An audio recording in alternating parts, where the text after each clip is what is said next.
Hey everyone, Dave here, December 1773. With me as always is Ryan. This is episode 119 of The Weekly Show. All of the week's hottest topics with a twist. What was that? I was getting to the 9, but it's too much handwork. I figured out after. Be sure to like, comment, and subscribe. Follow us on Facebook, YouTube, and Rumble. Rumble is the free speech alternative to YouTube. Mondays, 7 p.m. Eastern Time is when we drop. This episode will drop Monday at 7, and then Tuesday, and we're going to explain why. Tuesday, we are going to Tuesday's election day. Oh, that's right. We vote. I forgot we vote in this country. Well, some people vote on the day, and many people vote at whatever day is most convenient to them, I believe. But Tuesday, we are going to live stream Crowder's election coverage on YouTube, and that sounds weird. It's like, why would you do such a thing instead of doing your own? But the reason is, and we're going to get into more of this on this episode, but Crowder was hit with another strike on YouTube, and he is only streaming on Rumble. So I do encourage everybody to go over and Rumble and watch it, but if for some reason you don't have Rumble, you don't want Rumble, you're an idiot. But you can watch us watch him on YouTube. I don't know how long it'll be up for. I don't know how long it'll go for. We're just going to play it by ear. I believe it starts Tuesday around 8, if I'm not mistaken. So we're going to do that. But today, the main reason, Ryan is going into this fresh, which I like because then it's just all natural reactions.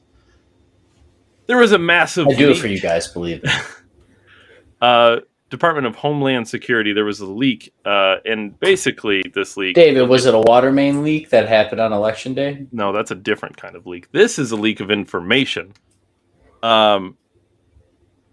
Basically, everything came out, everything we've been saying for a long time, of course, is true that these social media platforms are colluding with government to remove speech, aka blatant First Amendment violations. In honor of this, we are going to, of course, stream Crowder on Tuesday, and in honor of this, we have a new banner. Yes, I like this. Yes. But, you know what I found? Because this all ties together, so we're going to get to it. But I found... This is a video from a cybersecurity summit, CISA, and it says a year ago, right? And the timeline's fuzzy, but this summit was a year ago, and it talks about events that took place a year before this. So we're going to get into it's a little strange. We're going to get into the intro here, but this is basically how this has been set up for us. Hi. My name is Renee DiResta, and I'm the research manager at Stanford Internet Observatory. Today, to kick off this session, I'm going to be talking about the power of partnerships. So our team at SIO and CISA's team have done some pioneering work in partnership thinking about how to respond to mis and disinformation in areas in which it can have significant harm. So in August 2020, students from the Stanford Internet Observatory were doing an internship with CISA, and they identified a massive gap in the capability of federal, state, and local governments to become aware of, to analyze, and to rapidly respond to mis and disinformation, both foreign and domestic, targeting the 2020 election. There were unclear legal authorities, including very real First Amendment Unclear. questions. There was no expertise resident within the federal government to analyze public content across platforms to identify trends and risks. There was a lack of reporting mechanisms for state and local partners to surface activity that they saw building in their communities to help them understand it. The federal government was building relationships with tech platforms, but there's a healthy distrust both ways, for a good reason. There's a healthy distrust. Then why do it? Well, they need to build that trust, Ryan. They Why? need to build that trust. Well, because they need to control speech. David. They can't make it look like they're controlling speech. That's the key. Where does it say in the social media... Like, where did we agree as a society that social media's place was to monitor elections and or disinformation? Oh, we did not agree. In fact, we didn't agree to social media doing it, and the opposite of agreed to government doing it. In fact, that's the whole point of the First Amendment of the Bill of Rights. Yeah, it's also substantial. If the government is working with this private company, it's no longer a private company. Well, no, they're a contractor. No, they're just guiding the private companies, Ryan. By calling them and saying, "Don't release the Hunter Biden laptop story." Well, actually, we'll get into all the specifics. It's way worse than that. Way worse. For the record, I don't want to monkey branch, but I will because it's relevant. They did a very similar meeting right before COVID pandemic about what they would do. I don't know the bill or whatever fucking organization. It was somewhere with some people. WHO. We shared it on this Yeah. podcast. Yeah. Oh, really, David? Event Wow, 201. great. Look at us. Look at us. This great. This. Did we ever hear back from them so we could sponsor their? No, I don't think they're interested, Ryan. I wonder why. Yeah, that was what Ryan's referring to is from the WHO. It was Event 201, and everyone feel free to look this up. But it took place a year before COVID hit, and Event 201 was basically global leaders dictating how to operate correctly during a pandemic. And the pandemic was eerily similar to what actually happened, but I'm sure it was all just a coincidence. Yeah, it's not like they plan these things, right? It's not like it's a militaristic takeover of things. Yeah, this is once again, this is also them soft admitting that they not only violate your First Amendment right, but something that we have said. I don't know, everybody on the internet that's pro freedom and internet that said that you can't censor stuff on the internet because it's an extension of the First Amendment and these private platforms are overstepping the boundaries by a long shot, and that we just need to. Dave, what is it? 40C? No. Section what? What do you? Section 230. That's the one that they just want to expand that and basically add on with like a First Amendment, if I'm not mistaken, right? Like there's just my point is there's just these very simple things that they could do that would allow us to openly talk on the internet, and they don't do it, right? And it was always just under the opinion that they're a platform or a publisher, depending on what language they wanted to use at the time. And they were able to siphon the information they wanted at any time. Remind you, that's the timeline. That's the timeline from this video that was probably a conspiracy theory when it was dropped, even though it's a official government document. Nobody wants to believe it. And then it's siphoned a year later when it becomes true and relevant. But we said this, right? But how many people bigger than us brought this to our attention, and all the things to begin with are just like, this isn't the hardest thing to imagine to begin with, even that if we had this power and the government got involved, that these things would naturally happen. And then we actually see them. And I know you're going to go further, David, but I just want to say one more thing quick. Mm-hmm.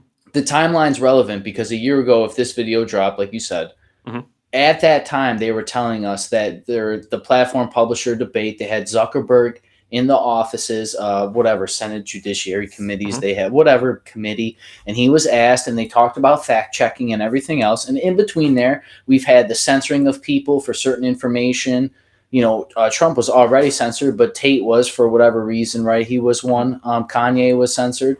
We had the whole Elon and Twitter stuff. It's just very interesting. We had a lot going on. We had Rogan have Zuck on, and then Zuck talk about the thing. We had all the actual stories and controversies that were being brought up, particularly on the right, that were like, yo, you're censoring this information, but you're favoring this. And it's very clear that it was happening, but everyone was saying, no, that's not what's happening. It's just not. Maybe people on the right just aren't as popular, and that's why their stuff isn't. We know that's not the case. It's the largest political gaslighting in the history of American culture. And once again, the timeline, within a year, we've seen this, right? Like, they have literally changed people's whole lives within that time with all of these other things that we've seen, inflation and gas prices, while they're just silently lying to you and working with government. So we proved with, like, through opinion and the internet, the power of the internet proved to everybody that they were working together. I will never trust anything that ever comes out of anybody's mouth that has power ever again. Why would I? Why would I, when you guys have lied to me about everything? But we have clearly seen how they operate. We can prove it statistically. Everybody can see it now. The emperor has no clothes. So, yeah, that was Disney movie, I believe. Emperor Has No Clothes, isn't that? Emperor's New Groove, yeah. Yeah, that's the one. Emperor Has No Clothes is a very different. That's the dark world of Disney. This video does continue to go on. This is the next clip from the video. We facilitated the formation of a highly impactful coalition, uniting the combined skills of 4 leading research institutions, underpinned by the enthusiastic support of trained students researchers. And this became the Election Integrity Partnership. which interfaced with election officials, Integrity. civil society orgs, platforms, and the public to share data-driven analysis and real-time observations around voting-related misinformation circulating during the 2020 election. It's not what you do, The Election though. Integrity Partnership started in September 2020. There were multiple tiers of analysis, ensuring that Right any before the particular election. incident or piece of content had several pairs of eyes on it. Now, sometimes these false Only and misleading several eyes, narratives not went all eyes? nowhere. People are wrong on the internet regularly, and it's not a cause Sure. for concern. It's not your job. But other times, however, things that are false or misleading do begin to go wildly viral, and Do they? local election officials and platform integrity teams alike needed a way to distinguish between the two to help them determine their response. Only if Okay. the incorrect information or disinformation, however they want to look at it, only if it goes viral is it necessary to have several pairs of eyes on it. And I think that would be the opposite of what the narrative used to be, which was, oh, the right wing, their stuff's just not popular, and that's why it's not going viral. Maybe it's the opposite, right? Maybe it was so viral that they had to do something about it. Yeah. Yeah, it's crazy how fast the truth spreads when you let it, right? Like wildfire, Ryan. Wildfire. Yeah, especially when everybody has access. This is, I've been an internet warrior for a while. I still haven't I don't know if I brought that. I still haven't got an apology for COVID from anybody. I'm sorry is all I want. I just want you guys to look at me dead in the face. Be like, you know what? You were right. I'm sorry. Yeah. And I will listen to you. Yeah. Well, Like, I don't even want the power. But the thing is, once again, it's not hard to imagine. Anybody that's relatively intelligent can see that this isn't hard to imagine that the government. I've said on the program long ago, imagine if Hitler had social media. And here we are, Hitler with social media. You have to have an integrity program to stop certain things from going viral because whether they're true or not, it's not your position. But that's not what this is about, David, is it? No. But interestingly enough, you brought up COVID, and obviously disinformation about the election was very dangerous, Ryan. But, of course, it didn't stop at the election.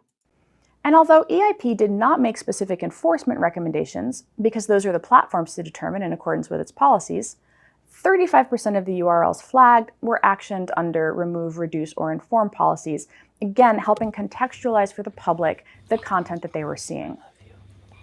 Following the success of EIP and the certification of the 2020 election, SIO ramped down its monitoring and analysis capability because we thought that we were done with that work. However, almost immediately, we recognized the need to ramp back up.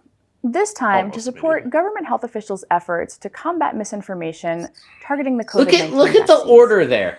So once again, we worked with government stakeholders, not only in facilitating that situational awareness and that understanding of dynamics, but also in thinking about what role government should play here. How could we constructively define misinformation, particularly in an environment like COVID with rapidly evolving scientific consensus? We are never going to live in a world free of mis and disinformation. Which is why such a world has never existed.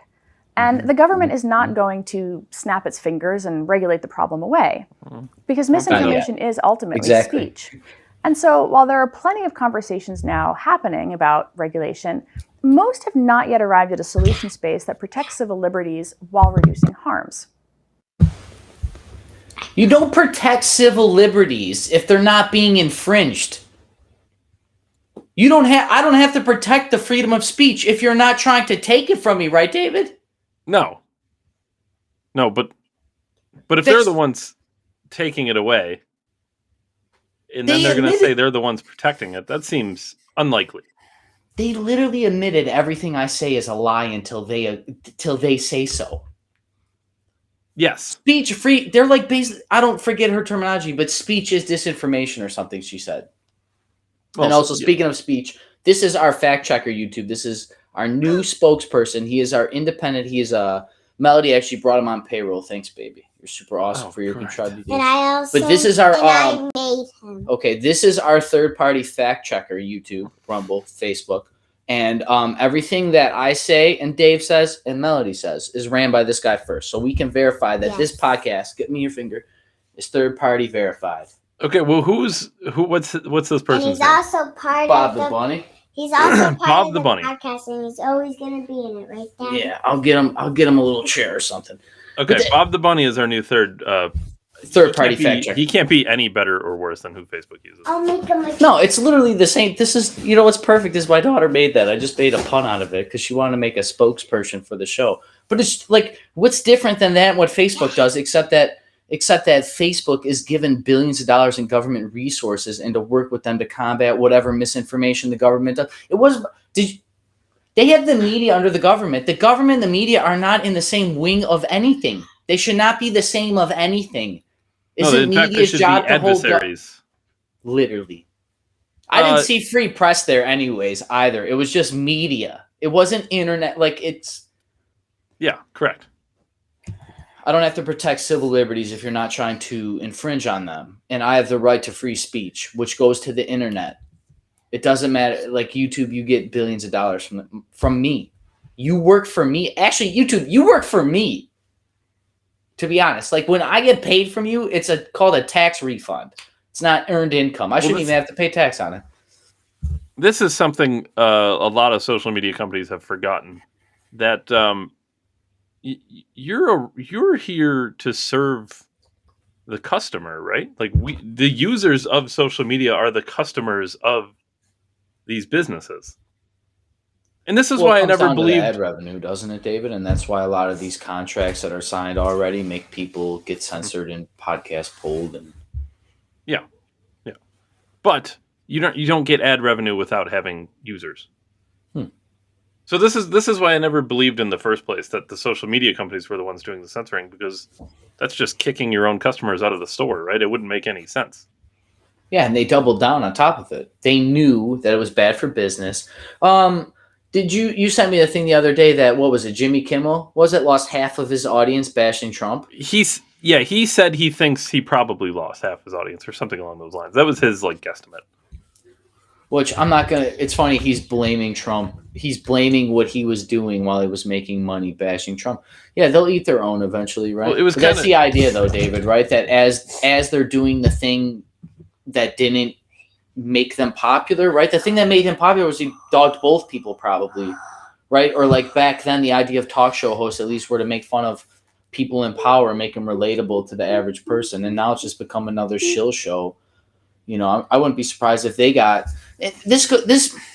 How long have we said that the government's been working with media, David? My whole political awakening, this has been known. Mm-hmm. This has actually been known.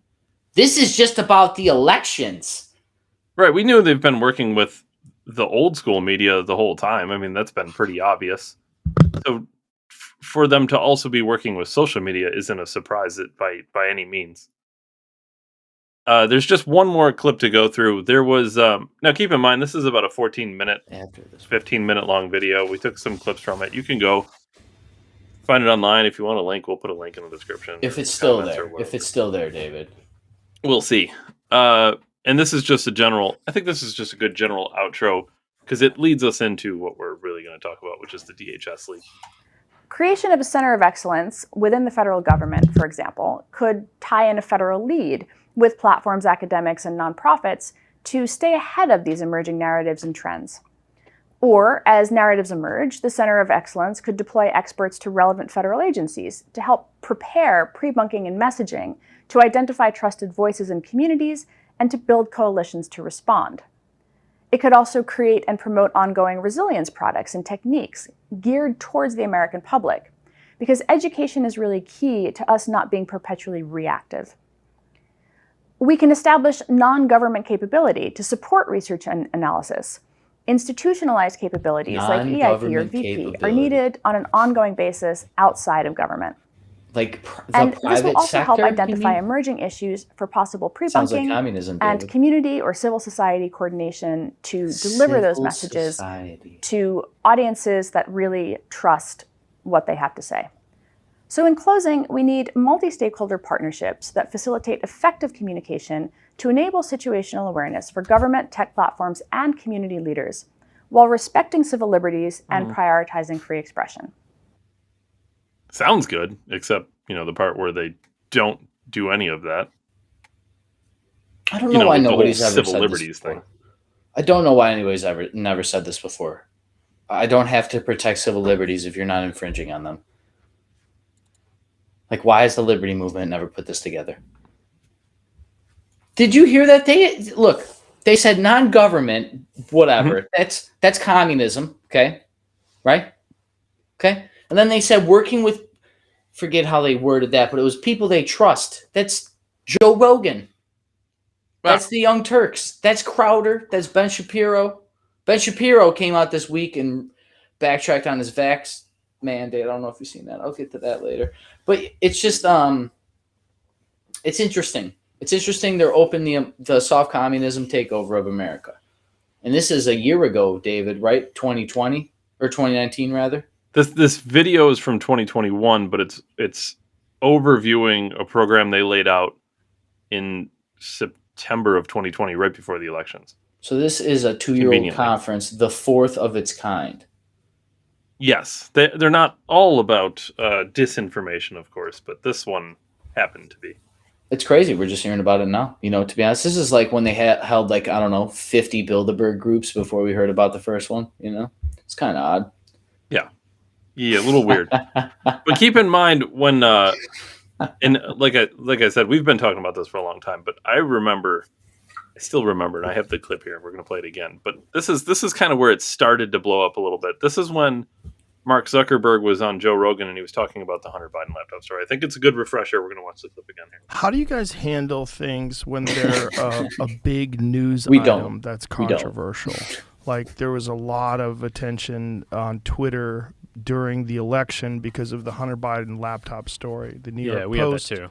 Yeah, so you guys censored that as well? The FBI, I think, basically came to us, some folks on our team, and was like, hey, just so you know, like you should be on high alert. There was we thought that there was a lot of Russian propaganda in the 2016 election. We have it on notice that basically there's about to be some kind of dump of that's similar to that. So just be vigilant. What we do is we have, if something is reported to us as potentially misinformation, important misinformation, we also have this third-party fact-checking program because we don't want to be deciding what's true and false. So when you say the distribution is decreased, it got shared. How does that work? It basically, the ranking in newsfeed was a little bit less. So a little less. Fewer people saw it than would have otherwise. So it definitely. By what percentage? I don't know off the top of my head. It's meaningful. It's meaningful. Did they specifically say you need to be on guard about that story? No, I don't remember if it was that specifically, but it basically fit the pattern. When something like that turns out to be real, is there regret for not having it evenly distributed? Yeah, I mean it sucks. Yeah. Yeah, I mean, sucks. because it turned Jeez, out that sucks. after the fact. I mean, the fact checkers looked into it. No one was able to say it was false. Right? Only they had Bob the basically fucking had bunny this period where on the it was case. getting list distribution. So yeah, it took 2 fucking years for the New York Times to do it, and they're like, "Oh, now it's real." It's like, well, hold on. The New York Post said it was real the fucking moment it happened, in I believe somewhere along the lines of September of 2020. It was actually later than that because I think it was the week before the election in 2020 that Hunter Biden laptop story dropped, and Twitter shut it down. Big tech platforms all shut it down. Facebook, meaningful amount. It just wasn't shared as much on news feeds. But that leads us to the real topic of the DHS leak. And there's a lot of stuff going on in this leak. I know Ryan's going in fresh to this, so it's going to be interesting to see all of your wonderful reactions to this. This article comes from The Intercept, I believe it's called. This is great name, David. The Intercept. Yes. Maybe they have people familiar with the matter on the payroll. I'm sure not for much longer. You think words are so they don't mean anything with their vibrations, and then here I have a media outlet is called The Intercept. Like they're intercepting information from the upper class and handing it to you. Well, wait till you feel these vibrations. The Department of Homeland Security is quietly broadening its efforts to curb speech it considers dangerous. An investigation by The Intercept has found years of internal DHS memos, emails, and documents obtained via leaks and an ongoing lawsuit, as well as public documents, illustrate an expansive effort by the agency to influence the big tech platforms. How does the government do anything silently when it's the largest it's ever been? Oh, they Unless do they're it. paying, They do it extremely silently. unless they're paying people to shut up, or if anybody, I don't know, It's called their like salary. I like that they pay to be quiet. Wow, David. Wow, government employees are just paid to keep their mouth shut. That is so true. Or if anybody writes a news article, the government picks up the media phone and goes, "Hey, that article about that black operation in Wisconsin, you need to flag as disinformation." You think anything's ever going to be reported as truth again? I told you guys the reason they are Me Tooing everybody is so that they have people replaceable that will be able to be instantly blackmailed because they already have it's. So the interesting thing is that intro just kind of sets up what we've been saying for a long time. And you're talking about, the FBI just like phoning up Zuckerberg or showing up at his doorstep, which is how I imagined it. But we're going to get into really what happened, which is... It's also ironic it's DHS, which is worse. Which was also like, if you look at any conspiracy when it comes to like provocateurs or like, these are the people that like radicalize people on the internet to go blow a bridge up. And then it's turned that the people are like, before an election. Right by the infrastructure bill. Yeah, right before. That has nothing to do with infrastructure. Just collapsed on its own the day of. Weird. Platforms, this is a fucking quote and a half. Platforms have got to get comfortable with government. It's really interesting how hesitant they remain. Microsoft executive Matt Masterson, a former DHS official, that's good. Whoa. Jen Easterly, a DHS director in February. So a former DHS person is now a Microsoft exec. Was getting asked the question by a current DHS person. He sent that message to the DHS, which I'm sure is an old friend of his since he used to work there. But now he's just working on one of Bill Gates' farmlands somewhere. I'm sure it's like completely unrelated, David. But I'm sure that quote was taken out of context. Yeah. Like it was only one section. I'll give him benefit of the doubt. I'm sure there isn't many more instances of very similar language being uttered against high levels of government and high level. That's an official as well. Like almost probably, I don't know, like one of the top people at that company, like top 50 Ryan, of all of Microsoft. You could just text a DHS official? Probably nowadays, yeah. Dave, isn't every text to the DHS? I thought I'm sorry. Well, I thought all my texts. But I meant you mean to send them a text. Nobody knows that they read it. I mean, not accidentally they obtain your text. I'm saying you actually accidentally. I can't wait till they censor texting. That's going to be the next thing. In a March meeting, Laura Demlow, an FBI official, warned that the threat of subversive information on social media could undermine support for the U.S. government. Oh no! Demlow, according to well, they do that plenty on their own. Demlow, according to notes of discussion attended by senior executives from Twitter and check this, Ryan. Notes of the discussion attended by senior executives from Twitter and JP Morgan Chase. Who just cut their ties with Kanye? Who was it? What bank was it, Dave? I forgot. JP Morgan Chase. Stressed that we need a media infrastructure that is held accountable. Sorry, David. Sorry for the outburst. It's just I'm sure that's unrelated. I'm sure that's unrelated, Ryan. Benefit of the doubt. Context is really what matters.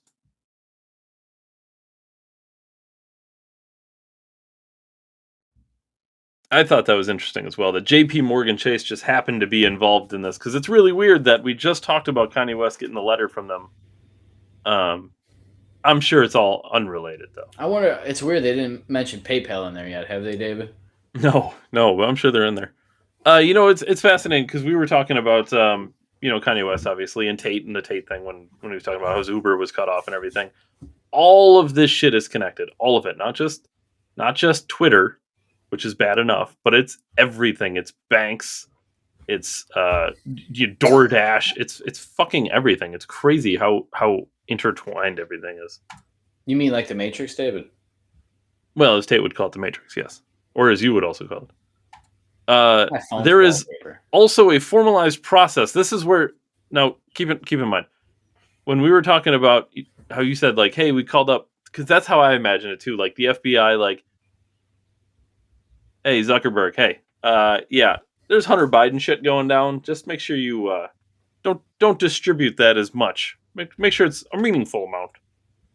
But it turns out he made it sound like Facebook wasn't super involved in this. There's a foot by your head. He made it sound like Facebook wasn't super involved in this, like FBI just kind of came and knocked on his door. But interestingly enough, a formalized process for government officials to directly flag content on Facebook or Instagram and request it be throttled or suppressed through a special Facebook portal that requires a government or law enforcement email to use. At the time of writing this article, the content request system at Facebook was still live. So it's not just the FBI came to Zuckerberg and said, hey, make sure you watch out for Russian disinformation.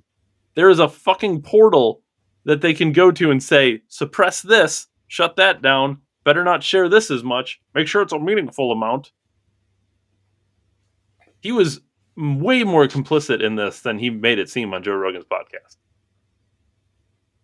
I almost gave him the benefit of the doubt when it happened. I thought, well, oh man, that's a tough place to be. Imagine you own this big social media empire and the FBI comes, I'll make your loved ones disappear, right? I thought it was something along those lines, right? Like, hey, you better make sure you do what we tell you. Meanwhile, Facebook had a whole fucking thing. You could just send requests. Make sure you throttle this. They were complicit in the whole thing. That's mutual collusion.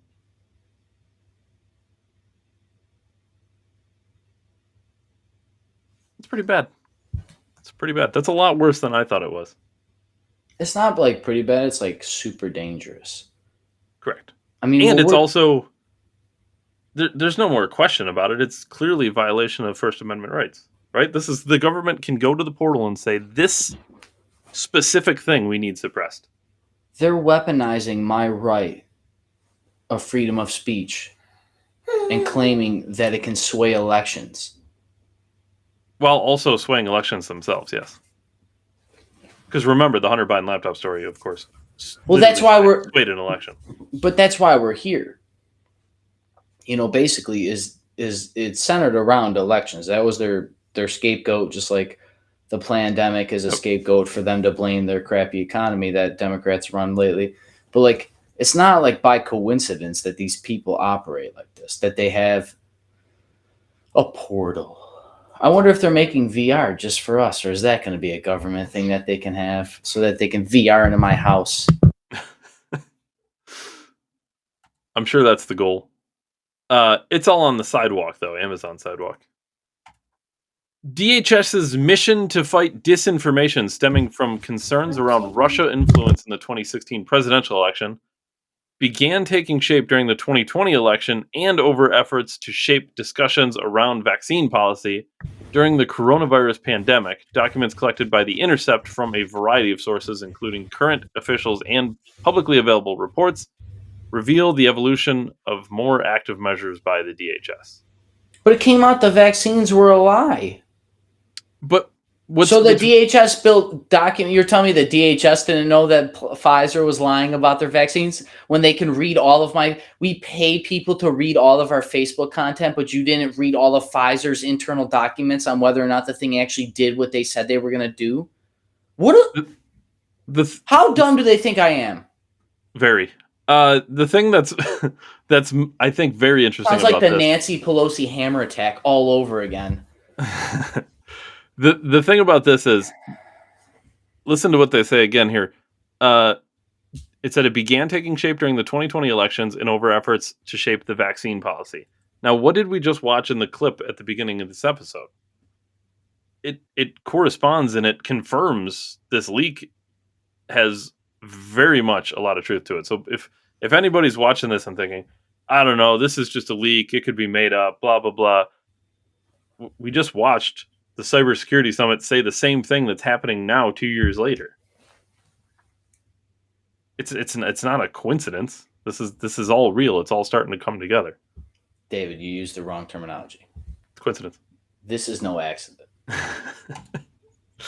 Prior to the 2020 election, tech companies including Twitter, Facebook, Reddit, Discord, Wikipedia, Microsoft, LinkedIn, and Verizon Media met on a monthly basis with the It's like FBI, everybody. It's literally fucking everybody. and other government representatives. According to NBC News, the meetings were part of an initiative still ongoing between the private sector and government to discuss how firms would handle misinformation during the election. Note, it states during the election. That seems to be the time they're most concerned about it. I wonder why. Because they need to change some of the outcomes. And I know what Facebook's thinking. And I'm not saying the election was fraudulent. Facebook or YouTube, Facebook and YouTube. I am. Rumble. We can talk about it later. But we don't. It doesn't even have to be about the mail-in ballots, the random water main burst, the ballots that showed up at 3 a.m. It doesn't have to be that Trump was en route to a landslide when everyone went to bed and then woke up and Biden was president. It doesn't even have to be about all that. We can just look at the things we know. Whereas the government was colluding with social media, where everybody gets their news nowadays.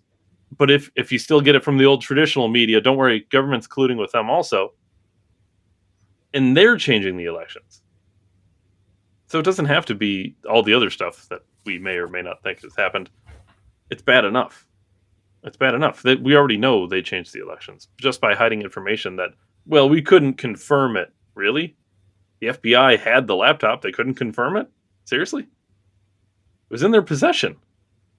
Rudy Giuliani had it. He said, look at all this shit. You wouldn't believe all the child porn on this thing. But don't worry, the FBI is looking into it now. Hunter Biden, he could be in trouble for tax problems. Fuck out of here. This once again goes against the whole thing. They can censor and delete everything Alex Jones or Donald Trump ever said, but they can't get rid of the smut stuff on the internet. That's not okay. No. They can't track down the largest trafficking rings that there is in certain countries. Well, it's very difficult to do that, right? Well, I'm sure there's just government officials, David, that just sit somewhere. Maybe they just maybe that's how they have third-party information. Be like, yeah, there's this amount of traffic keys currently, because one guy is literally sitting there counting them for the government, and he just let's just do my job. We are currently in like the modern day World War III concentration camp with the internet right now. I mean, I don't know what else to call it anymore. Like I heard the Gulag, Matt Drudge actually said it on Alex Jones. That's why Drudge never had social media, because he called it the Gulag. I think he had Twitter for a time, but he called it a Gulag. Yeah. I mean, we're talking about you like exterminate people on these Gulags and they're canceled, and then it takes a billionaire to buy it back to. Well, they've rerouted themselves since now it's social extermination. This is corporate. Like we always knew that like corporations took over like the little guy. Everybody knows it, right? And that's why we're all beat down when we go to work and hate our 9-to-5s, even though we make more money than more people will ever make in their whole lives in America, at an international level at least. Mm-hmm. But it's like we all know it, and now we're actually seeing how they collude it to influence the way we all think and talk. Like what's more like. Kanye said this actually, that knowledge is more important than water. It's the most important thing to a human, because if you don't have knowledge, you can't get water. Like you might be able to eat, right? It's the whole teach a man to fish. Teach a man to fish, he can live a lifetime. If you give him a fish, he'll starve tomorrow. Like we need knowledge more than we need water, because it's so true though. And then I can't even have freedom of speech, and we pay government employees, or Facebook pays people that Facebook gets reimbursed by the government, and now we see, and it's not, Facebook is just the easy one. What are we saying? LinkedIn, Microsoft, Zoom. Yeah, there was, we can go over the list again. It was Twitter, Facebook, Reddit, Discord, Wikipedia, Microsoft, LinkedIn, and Verizon Media. My favorite thing is the Reddit, because they always say like these dark people, the 4chan people. 4chan, right? 8chan. Yeah. And like Reddit is like the black hole of the modern social media space. Yeah, but meanwhile, they're meeting with the government about mis and disinformation during the election. Do you don't think that they create these pools to identify these people and keep them in one sector because they know where they are? Absolutely do that, yeah. Yeah, why wouldn't they? Yeah. It's institutionalization. Get them to come to you, yeah. God bless Jeff Hale, the director of the Election Security Initiative at CISA, recommended the use of third-party information sharing nonprofits as a, quote, clearinghouse for information to avoid the appearance of government propaganda.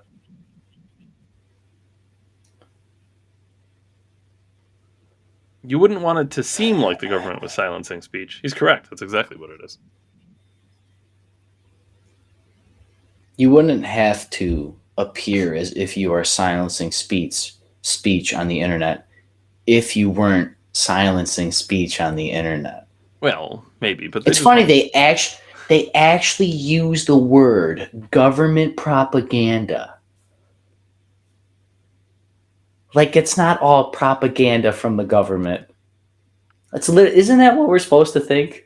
Like that we don't believe the government at any time of our life? Well, I don't think a sane person does, but a lot of people do. Why? They were...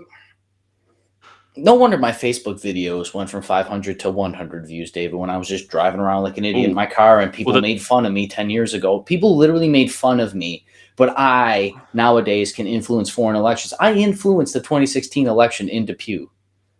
Well, we also influenced the 2020 election in New Zealand, which is pretty interesting.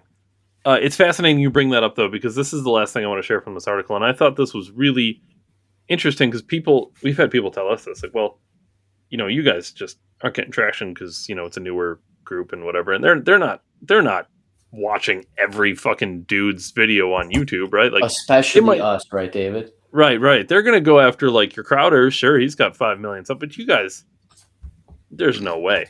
But I thought this was interesting. During the 2020 election, the Department of Homeland Security, in an email to an official at Twitter, forwarded information about a potential threat to critical U.S. infrastructure, citing FBI warnings, in this case, about an account that could imperil election system integrity. The Twitter user in question had 56 followers. 56 followers. They were onto a guy who had 56 Twitter followers. And they were alerting Twitter about him. Ryan, we have more YouTube subscribers than that. We have way more people on Facebook than that. You know what they just admitted to? That's a joke. No, it's not. Dave, they're admitting the most powerful thing still in 2023 is grassroots. The small little guy. That's why they have to attack Trump, is so that you make it justifiable when they take the 56 followers guy. People laugh at us.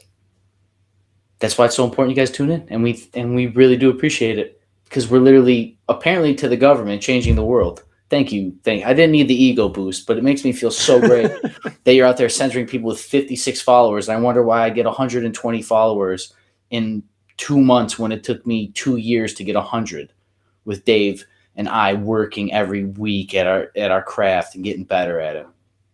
They've been watching this whole time. They've been watching the whole fucking time, watching all the comments and everything else.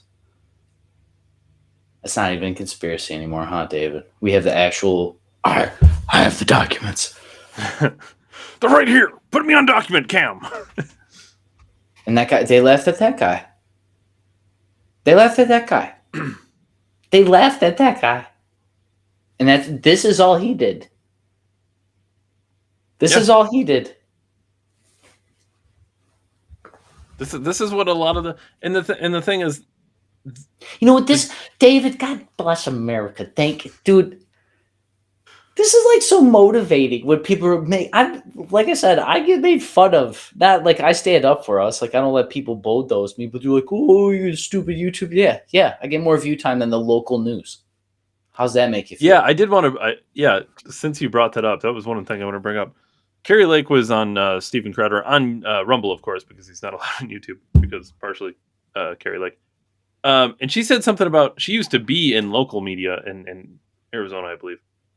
And she had stated that she got some internal documents and averages about local news sources. Now, keep in mind, this was, I believe, just in the state of Arizona. But most of them were averaging less than 1,000 viewers.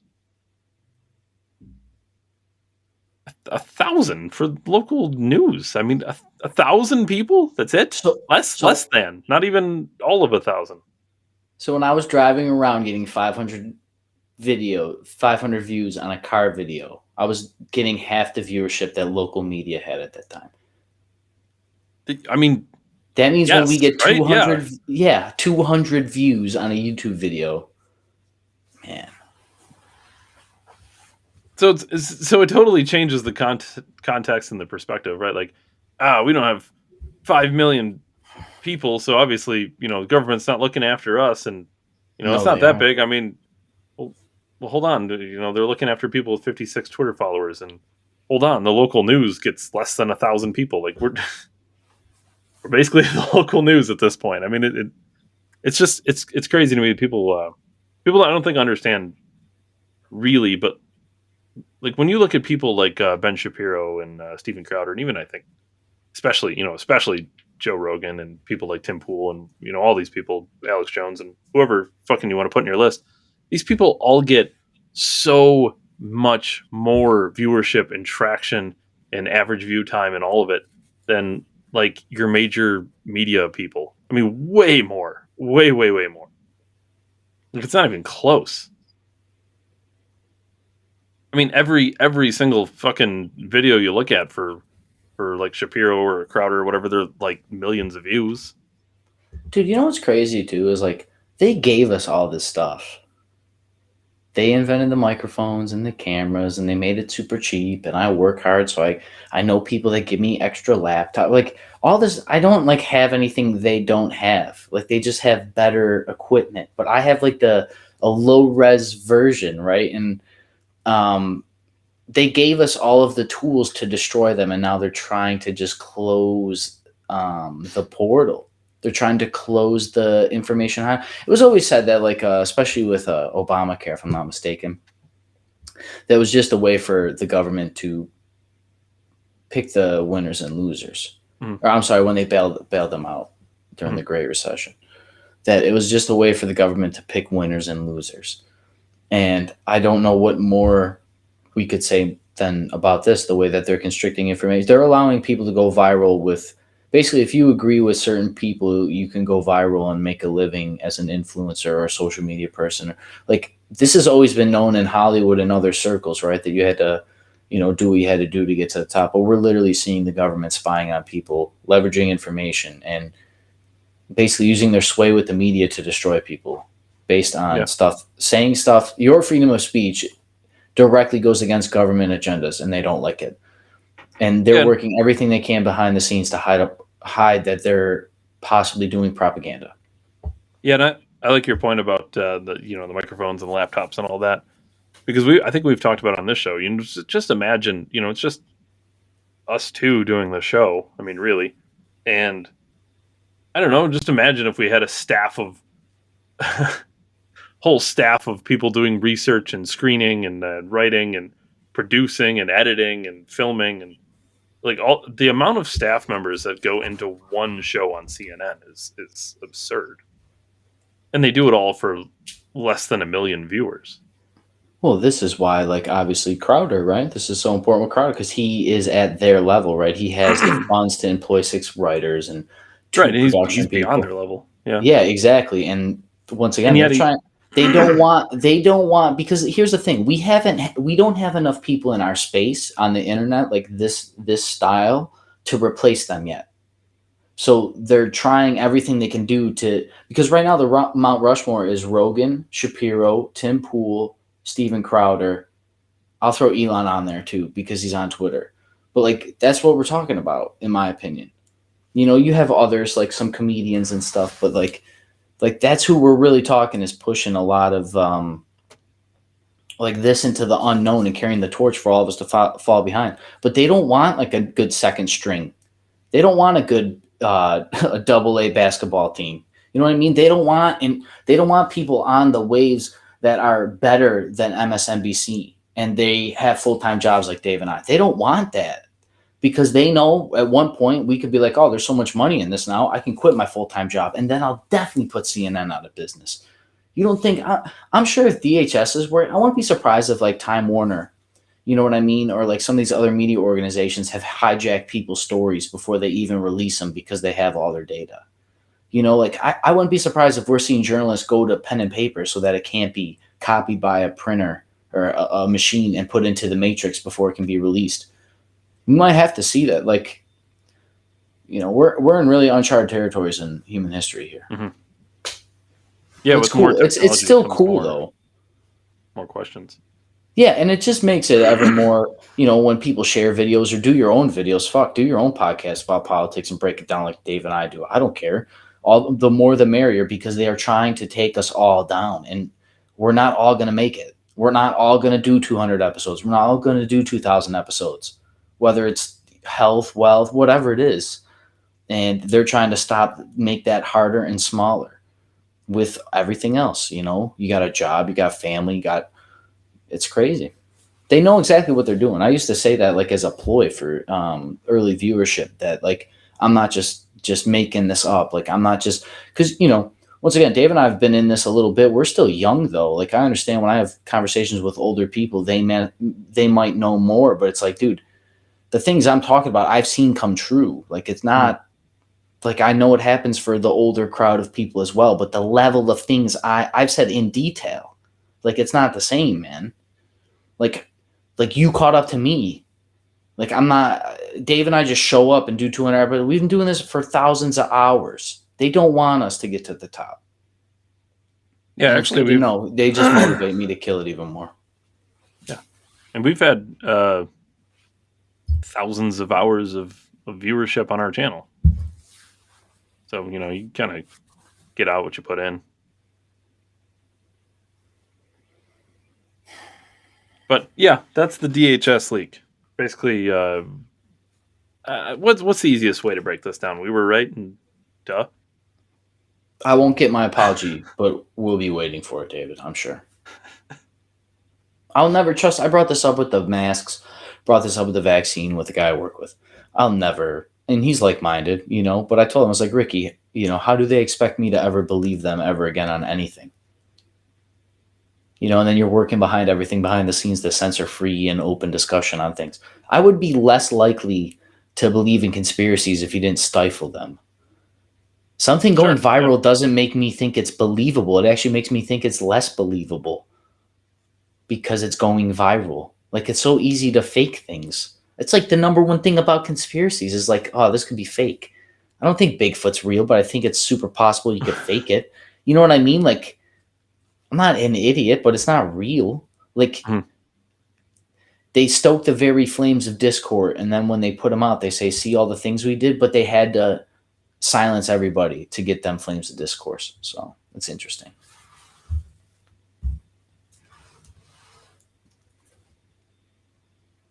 I'm ready for whatever you got, Ryan. Oh. That was a good. I don't even know what to say about it. I'm just gonna stick with we were right and duh are the two things I'm gonna say about this. Yeah, I'm just gonna segue this into something else. That high profile people. I don't know who it was, but it was at least one person. This was through a tweet, so don't hold me to it, YouTube. Did he have 56 followers? No, they're buying they're buying the short on the economy currently. Of course. But we're not in a recession. Our economy is GameStop stocks right now. Mm-hmm. Mm-hmm. North Korea and South Korea tensions are heightening. I seen an article earlier in the week that the vice president went there and claimed that we were allies with North Koreans or whatever the fuck she said.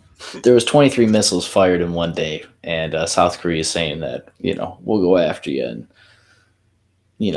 look, the reason we're seeing the seize up for war is like they always say, like, we'll pull this out of depression was war partly, right? Like wars make for good times at the end of it because it's income, it's industry, it's revamping of the dead wheels of the economy that they let collapse by government mandate. Right. It's, World War II's would pull us out of the depression, all that. But did they create the war to pull us out of it, David, or did they create the depression, then create the war to make money? We'll never know for sure. I don't know. Maybe they suppressed all that information by burning all the books back then. I'm sure that information is well suppressed in some presidential library. Because we only have the truth because the internet now, right, David? But yeah, high-profile people buying the short, partnered with all these other things. It's not coincidence. I mean, what are we talking about here? Rome fell it wasn't built in a day, but it fell in a day. So it will come a day. It very well could come a day that we're going to see the recession. I believe it will happen. I don't know. I said last week I said after Christmas and stuff, but who knows? It could be before that. After midterms for sure. Shout out to Joe. He sent me a thing that there was 3 states out of diesel fuel. It was like Carolina, North Dakota, Tennessee, South Dakota, something. But it's 3 states are reporting out of diesel fuel. So buy gas, buy milk, buy egg. Stock up. I thought we had like 25 days left in our hole. Couldn't we have just sent it to him? Yeah. We'll just make more, David. We'll just have them go electric. I'm still calling bullshit on the Pelosi hammer attack. The more that comes out about the story, the more that doesn't make sense. I've seen one. Carolina, Oklahoma, and Tennessee. All right, there you go. I'm sure those states aren't important at all. No. They're just middle America, so we don't care about them. The Pelosi hammer attack is more and more bullshit the more I see come out. I don't care what the Why? Because the story has changed 18 times now? I read one thing that when they answered the door, the guy had the hammer. We still don't know who answered the fucking door. Well, the one article said that whoever opened the door, and they were like fighting over the hammer with each other. Right. The one guy had like a hammer, like holding him in on the hammer. So was it Paul Pelosi opening the door while he was tied up with a hammer in his hand while getting bludgeoned with a hammer? Or was it the guy who had the hammer? Some people said he brought the hammer. Some people said Paul Pelosi went and got the hammer himself. He called for the police in the bathroom.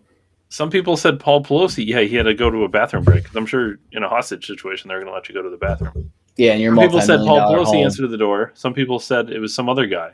Some people said he was in his underwear. Some people said when they got there, the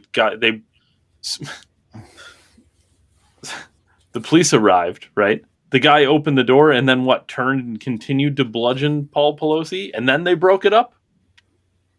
That doesn't make sense either. Paul Pelosi couldn't have answered the door. Did he answer the door when he's bleeding all over the place because he got hit with a hammer and skull fracture? Maybe that guy was the door.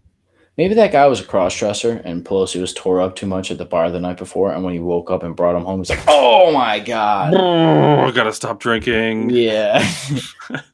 Or like he swiped left on left on Tinder, and that dude showed up. He got catfished. I don't know, dude. It's just look. You can lie, but you're not going to lie to me. Well, we should. I'm sure with all the things the DHS is doing, they will have all the power of the federal government rallied behind them to make sure that we get the correct story in an expeditious fashion. Yes. I'm sure. Later. We don't on know Wednesday who was the door after yet. the midterms. Yes, Wednesday after the midterms, we'll know. I also seen a thing that the guy was suicidal. And if you're living in a storage unit in a nudist colony, breaking into a senator's house, waiting for her, he was going to kneecap her, but of course, he didn't do any research to find out if she would even be there. But he's going to kneecap her. He knew where she lived, right? He got that shit exactly out of where Stephen she lived. King novel. The best top-notch security, right? That's what everyone said on the Facebook thing. Well, that's security glass. It breaks different. Oh, they have top-notch security glass, but he was able to break it with a hammer, huh? And then all these cameras around and no security guards, because obviously the security glass is so good, you don't even need security guards. Most of my neighbors in middle America here have Ring doorbells, but Pelosi's have zero night vision because, I'm sure there's no classified information in that house at all. But Trump had it all just laying. Trump just had it laying all over the place. He didn't care. The whole fucking thing is fishy. Look. The guy saying he was suicidal is the thing that makes the most sense out of the entire story. Yeah, well, I think they're just doing that to set up. The problem with he's going to plead insane so he can't talk in court. Well, no, the biggest problem what happened with Epstein is that no one thought he was suicidal, and then they just found him swinging from his bunk bed. As all 6 foot tall men can swing from. But if this guy... They took his bank accounts, right, David? No. If preemptively... And his Facebook. Preemptively, right? this guy comes out and says he's suicidal, and then he gets suicided, 2 gunshots in the back of the head, and hung. Dude, the new iPhone has crash test security features that calls the cops, but they don't know who was on Epstein's island. No. When everybody has a fucking iPhone. And they still don't know who answered the door at Pelosi's house. You can check the tape. I'm sure it's there. How about the cops' body cam cam footage? They can watch footage? their Facebook videos. Can you check that? Can you check the cops' body cam footage? Yeah, they all got body cams, right? Maybe all the security. Maybe I'll hear the argument. Maybe every camera at the Pelosi house was out that day. Maybe there was a big power outage. Does the cop have the dash cam? Cop have a body cam? Is there any way we can find out who answered the door? The rolling blackouts cause their security cameras not to be on to find it. That'd be the most San Francisco thing ever. Thanks, California. Fucking Gavin Newsom, you douchebag. My security cameras don't even work. My fucking drunk husband got attacked by the tranny he swiped on Tinder. You idiot. Couldn't even leave our house on the grid. Fucking moron. That'd be great. That'd be the best story ever. That's like the real story is there was a power outage, so none of their security features worked. The ultimate approval for California governor. Don't water your lawns and turn all your security cameras off. Make sure you turn your AC to 79 degrees because the Pelosi's need good security cam footage. What the fuck?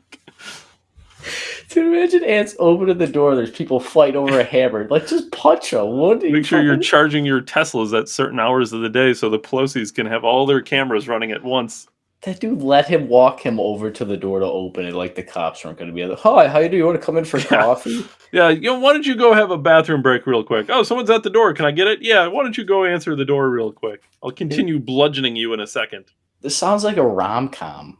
I heard Paul Pelosi answer the door, and then he calmly walked back towards the attacker.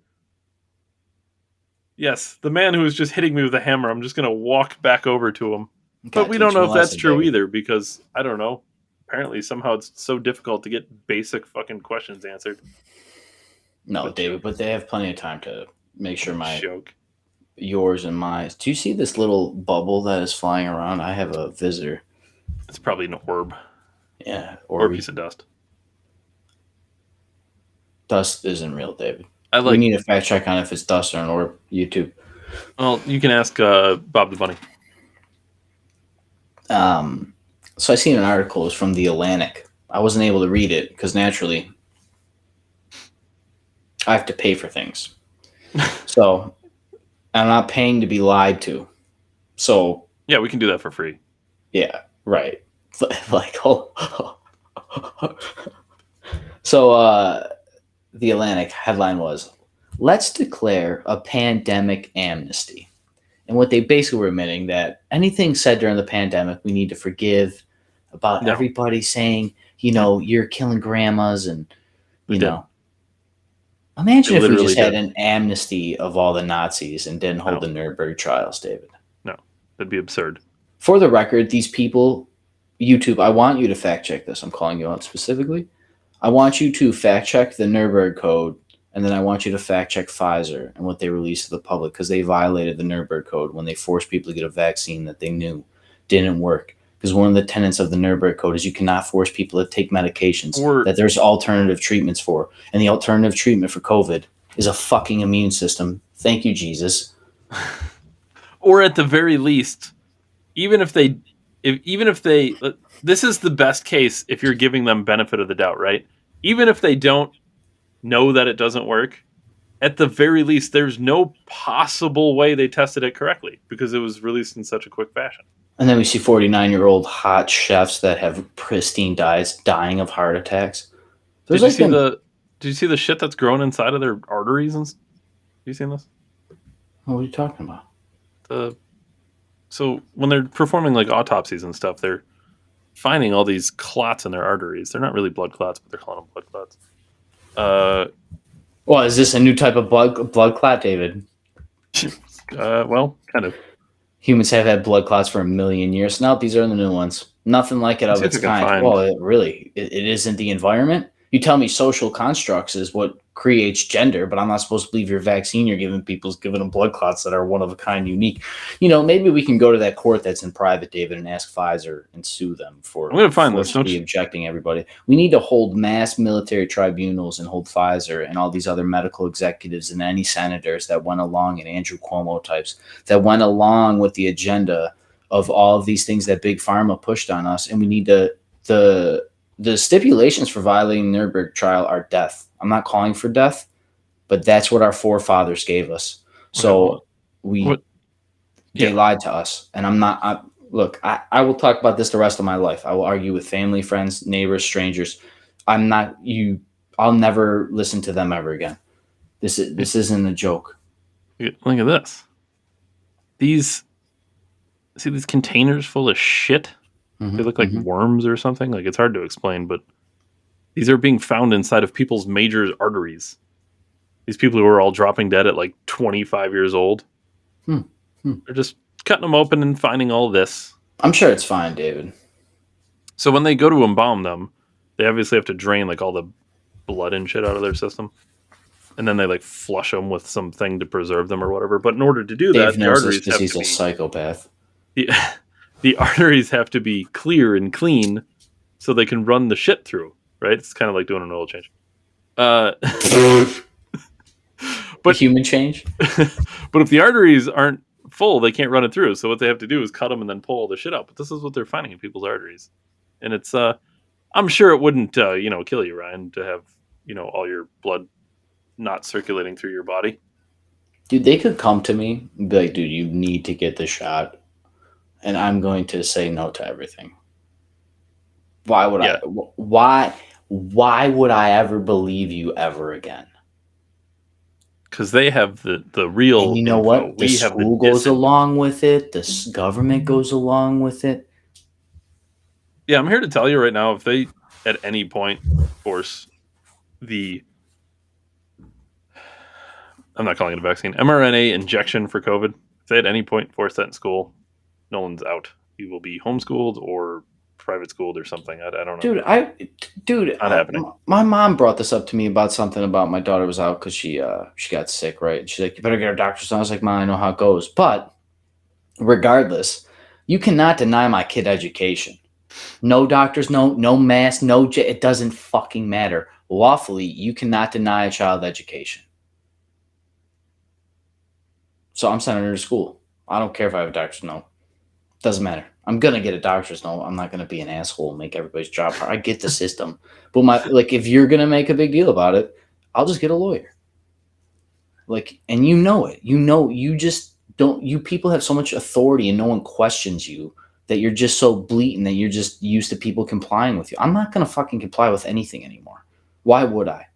When I've complied, I got lied to. People's lives were ruined. You destroyed my local economy and businesses held by family generations that my family probably went to high school with. And like the amount of, you destroyed everything locally for everybody because you wanted to be greedy. It will never happen again. And I'll defend anybody that is in the same boat like that I can, but I don't even know how I got here. Oh, the amnesty. Yeah, I'm not. Imagine if we granted amnesty for all those Nazis. Oh, wait, Operation Paperclip. I'm sure that's disinfo, Ryan. I don't know. I'd love to see the fact check with the articles from Wikipedia that didn't go to a summit to combat misinformation. You sons of bitches. Remember when Wikipedia was a conspiracy site? You couldn't use it for college papers, and now here they are sitting getting tit from the government. Oh, man, how the world has changed. Yeah, I'm not declaring amnesty on anything because these people need to be held accountable. It's literally our job as critical thinking adults, let alone people that partake in the political sphere of the internet like David and I. I'm not forgiving anything. You guys were known liars, part of the thing. And the reason you're asking for amnesty is because, if we were ever to hold you to the laws that you violated, you would be put to death because you violated them. You mean like global rights tribunals or whatever they're called? Yeah, I got to hear about all these rights that you manufacture based on the way people feel every day. But when you look at the things after the atrocities that happened in our grandparents' generation, we just null and void them, and we forget that history doesn't matter. Yeah, I think we can speak on behalf of all of December 1773 that there will be no amnesty given. No. Speaking of amnesty given, Patrick Bet David's podcast has been incredible on YouTube the last few weeks here. I don't have anything to point to in particular. I just want you people to go check him for a reliable source. He has like good clips that are like 5 to 15. He had Antonio Brown this week. I watched a little bit of that, and he questioned him about the CTE. He was mad about that. Yeah, very mad. But overall, just fantastic. That once again, do you think he doesn't fucking know? That guy's friends with the guy that owns Rumble. You don't think he fucking knows? He knows. He knows that, like, look, I can be fucking Mount Rushmore of entertainment. I could be the next news, like, powerhouse because the old media died. They're just waiting to be buried by people like Patrick Bet David, Rogan, Timcast. So just check it out. Beanie Boy. Yeah. Has anyone ever asked him, Pool, why he wears a beanie all the time?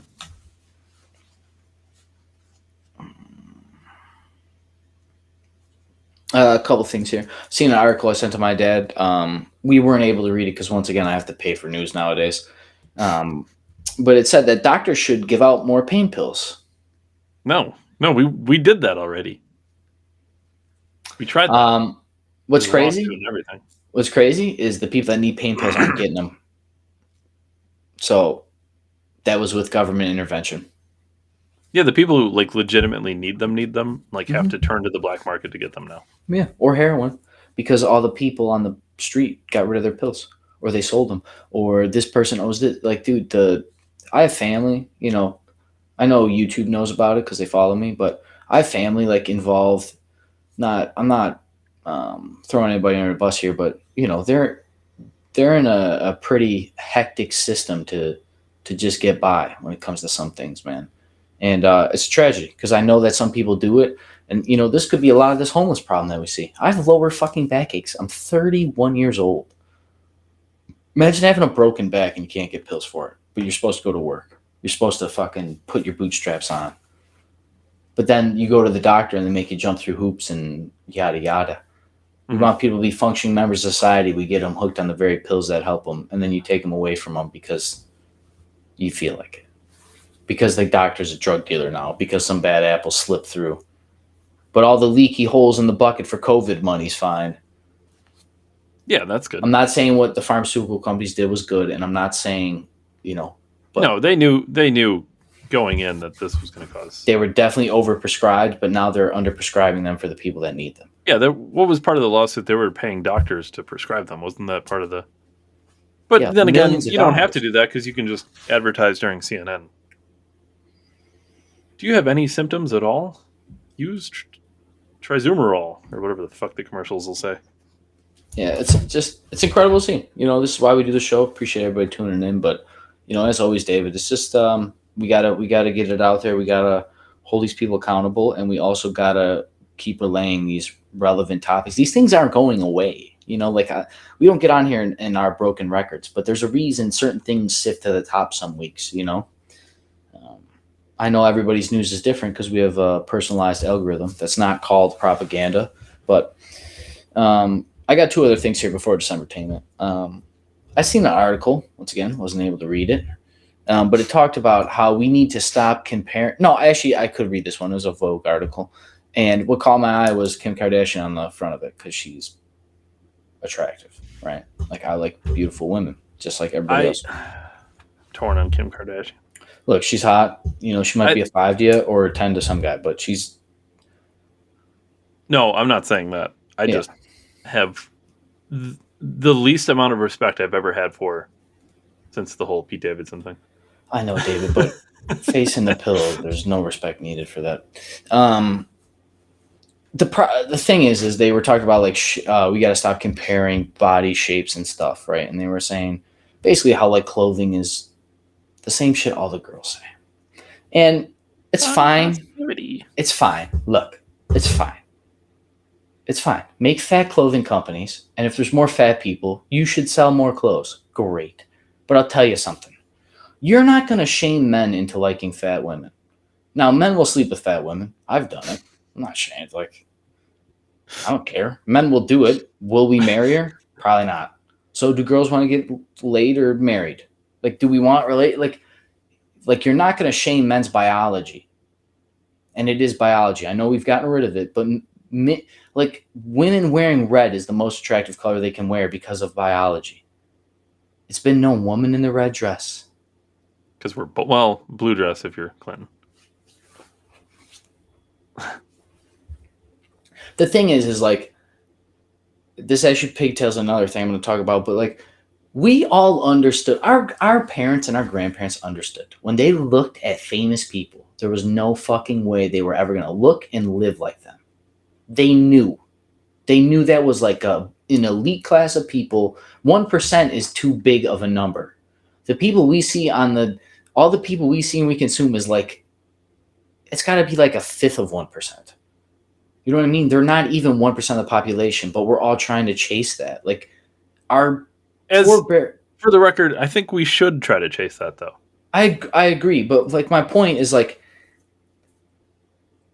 why are you shaming yourself for something that might be unattainable? It doesn't mean you can't try to be the best version of yourself. I'm all for self-improvement, but most people don't self-improve to begin with, which is why you're not the 1% of people.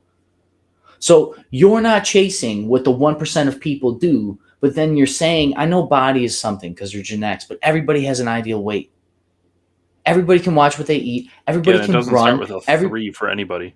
And everybody can do push-ups and sit-ups. They say like the average waist should be 32 inches around at the most for men and women.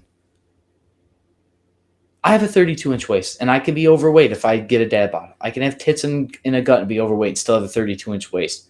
Like, there's so much to it. But we can all be better. Yes, but no one gets better, or almost no one gets better, which is why they're at the top of society. And if you're not going to do that, and you're not going to chase that life, you're not going to get there. And I think, growing up at least, like from the tales I've been told from my forebears, that they genuinely understood. Like, nobody in my family tried being rock stars. You know what I mean? Nobody tried to, now granted, there might be some of the internet's changed, so I get it. But even people that are on the internet, they still understand that, like, look, this is like a fun thing. Like, I'd give 110%, but I'm not expecting to be Dan Rather. You know what I mean? God. Like, I would love to be the next famous podcaster. If it doesn't happen, though, fine. Dave and I show up every week, give 110%. That's all I can do. I can try to be better in my personal life. Move, like, that's all I'm focusing on. Honestly, I've already hit our goal. When we started this podcast, the thing I wanted to do more than anything was interfere in New Zealand's election. So glad we got there, Ryan. A lot of hard work, but we did it. But it's just like, it's created a privilege out of greatness. Like, I know we're in the instant world. This isn't a new idea, but we're seeing it. Seeing it in news articles. We got to drill it home because they're shaming me on liking attractive women. Most women don't swipe on most men. They find 80% of men unattractive on Tinder and Bumble when you look at their numbers they release. So women can have standards, but men's can't. It's just, you're defiling logic. You're destroying man, like all these things, with everything we talk about every week. You're destroying the family and destroying strong men. But I'm not going to just sit by while you try to shame me for liking certain things or standing on certain beliefs, politically at least. But it's like, I don't know where we go from here other than just stand our ground, because, Tate showed that we need more strong figures in the space, that aren't afraid to Jordan Peterson. He'll go on anybody's program, that's because he knows he's smarter than any program he goes on. Yeah. But back to the initial point quick, because it ties into something else here. But people like our forebears understood that they weren't going to be rock stars unless they were trying to do what rock stars were doing. And we have people sitting at home thinking that they're going to make $25 an hour when they just scan a box and put it in a bag. Like we have such a privilege to what we have that we don't even realize the work it takes to maintain it, which is why we're watching the whole world fall apart all at once.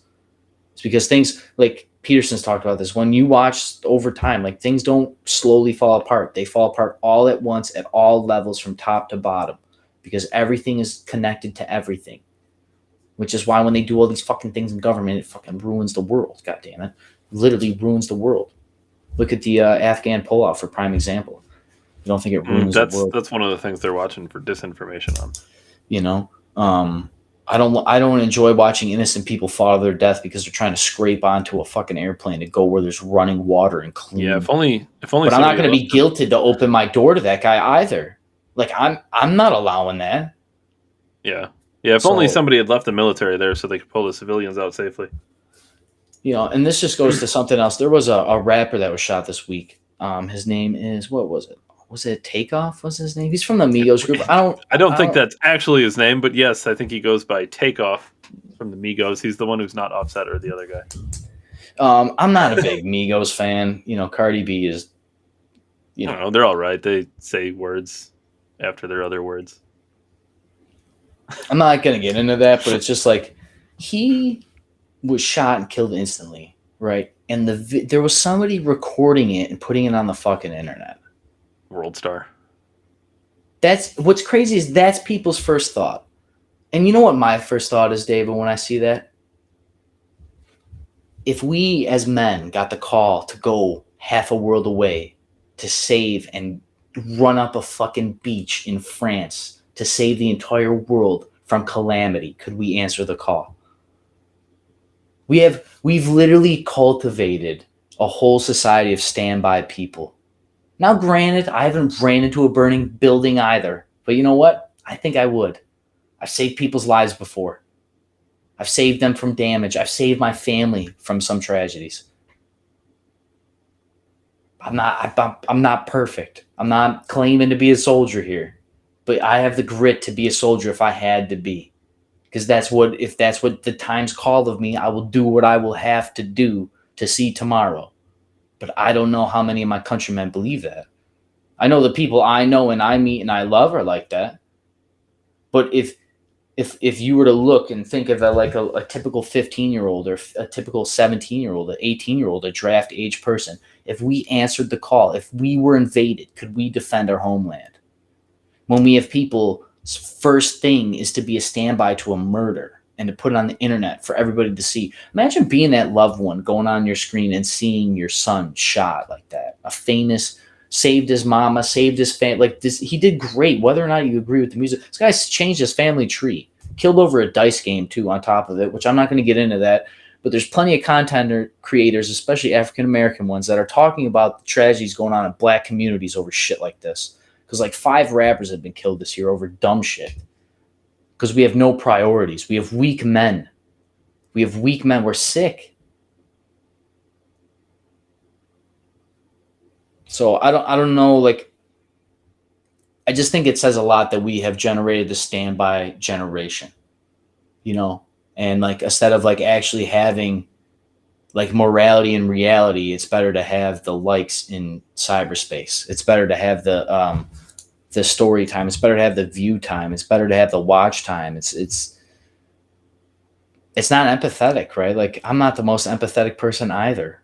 You know, I'm not selfish, but I'm not like I'm not out there helping homeless people on Saturdays and Sundays. I'm at home, you know, but there are people that go out there and help on Saturdays and Sundays, and we need those freaking people, you know, but I don't know. I know I'm babbling. It's just, we're raising kids, David. Mm-hmm. You know, like I'm not expecting people to stand up if there's fights and stuff, but like, it makes me question if I'm at the playground and something goes off with my kid, am I going to be the only guy trying to fight people? Am I going to be the only guy risking my life to make sure that nobody else is hurt? I'm not going to let my kid get jacked up. I'm not going to let my kid get eaten by an alligator. I'm not going to let my kid, like, let alone myself, let alone my family, anybody I'm with, my friend. I'm not going down. I'm not going to go hide in the corner and wait for the police when we seen police let kids get shot when they were outside the door for 45 minutes. Our own police can't even answer the call to action. We're at a standby society. I refuse to stand by. Decembertainment this week. I want to get the actual podcast number. Sorry, I'm a little unorganized. The kid was scribbling in my notepad. I came on this program before, told you guys about Chris Williamson. He was on Rogan. I told you he started blowing up after that, and I watched him for quite a while before that. It was just cool. I've been catching up on some of his stuff. He's got a lot of real good stuff on like psychology and evolution and But I watched one on this week about how time works, and like not like the actual clock and not actual like the earth spins, but like how to create meaningful connections with people by valuing your time and how to manage your time more effectively and why scheduling matters. And one of the things I thought that was like heartfully painful but beautiful was like by the time your kid is like the age of 7, you've already spent like 25% of the time together that you'll ever spend with them.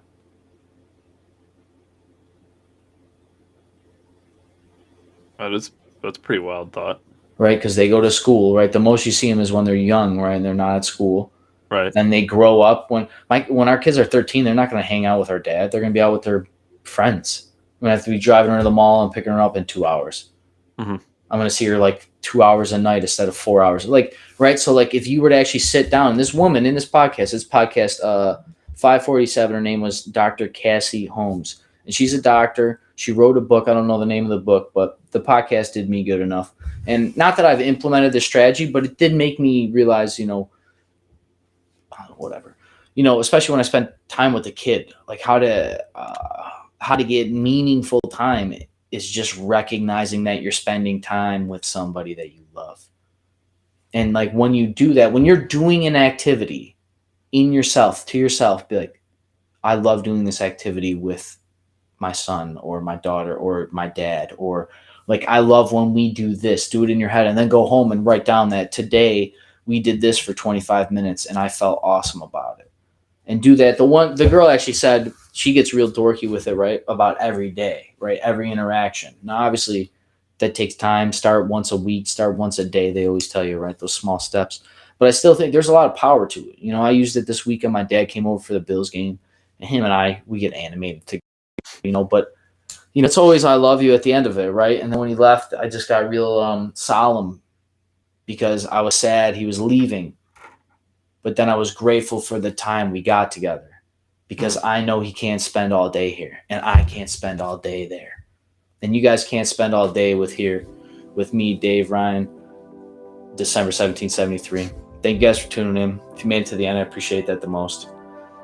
Catch us for our election coverage tomorrow, Tuesday. Crowder's election coverage. Crowder's elections coverage. We're doing it, to be clear, we're doing it because fuck YouTube, honestly. Yeah, gotta help our boy out, Yeah, they struck his channel down. Fuck it. You watch it Dude, here. George Washington needs shut it down, then just go to Rumble and watch it there. You should go to Rumble and watch it there regardless. Fucking. At some point, we gotta replace YouTube. Yeah, we got to. But yeah, appreciate you guys, David. As always, thank you for your time. You guys can catch us on Mondays every week Eastern, 7 p.m. Facebook, YouTube, Rumble. We will drop. I will be there. David will be there. We'll have lots of fun. Drink beer together. But more importantly, go out and vote. It's not Super Tuesday. It's idiot. But it is the midterm election on Tuesday. Go out and vote. Either vote red or vote Ryan and Dave. I won't be in your state, but I could be if you vote me in.